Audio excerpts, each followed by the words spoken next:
இன்றைக்கி நம்ம என்ன பார்க்க போகிறோம் அப்படின்னு பார்த்தீங்கன்னா, நம்ம கியர் லிவருக்கு ஒரு சின்ன குஷன் ஆட் பண்ண போகிறோம். ஆக்சுவலாக கியர் இந்த மாதிரி நம்ம போடும்போது பார்த்தீங்கன்னா, வெறும் காலில் போடும்போதோ இல்லை இந்த மாதிரி ஹவாய் செப்பல் போடும்போதோ நம்ம காலில் வந்துட்டு அந்த கியர் லிவர் படுற இடத்துல பார்த்தீங்கன்னா அப்படியே செவந்து போயிடுது இந்த இடத்துல. அதே மாதிரி நம்ம ஷூ போட்டிருக்கும் போது பார்த்தீங்கன்னா, லெதர் ஷூ போட்டிருந்தோம்னாக்கா அந்த ஷூலையும் மொத்தமாக டேமேஜ் பண்ணி விட்டுரும். ஸோ அதுக்காக என்ன பண்ண போகிறோம்னா, ஒரு சின்ன அக்சசரி.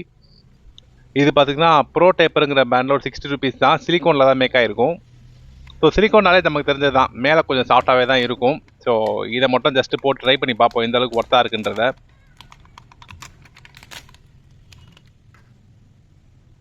சிலிக்கோன் குவாலிட்டி நல்லா தான் இருக்குது. ஆனால் இது அதில் மாட்டுறது கொஞ்சம் சேலஞ்சாக தான் இருக்கும். ஏன்னா கரெக்டாக அந்த கியர் லிவருக்கு ஒட்டி பிடிக்கிற மாதிரி டைட்டாக வச்சுருப்பாங்க. ஸோ எனக்கே இது மாட்டுறது பார்த்தீங்கன்னா கிட்டத்தட்ட 10 நிமிஷம் நான் சுற்றி தான் வந்துச்சு. பட் வீடியோவில் வந்துட்டு பேசிக்காக தான் காமிச்சிருப்பேன். ஆனால் ரொம்ப எஃபர்ட் போட்டு தான் இதை நீங்கள் உள்ளே தள்ள முடியும். ஆனால் ஒரு 5 to 10 மினிட்ஸ் நீங்கள் ஃபுல் எஃபர்ட்டில் நீங்கள் புஷ் பண்ணால் தான் அது உள்ளே போகும். இந்த லெவல் வரைக்கும் ஈஸியாக போயிடும். பட் இதுக்கப்புறம் உள்ளே போகிறது வந்துட்டு சுற்றி கொஞ்சம் பொறுமையாக தான் போகும். அண்ட் லாஸ்ட்டில் பார்த்தீங்கன்னா உள்ளே வந்துருச்சு. நம்ம கியர் லிவர் எட்ஜ் வரைக்கும் பார்த்தீங்கன்னா இந்த எட்ஜ் வரைக்கும் இதில் இடிச்சிருக்கணும். ஸோ அது ப்ராப்பராக ஃபிட் பண்ணியாச்சு.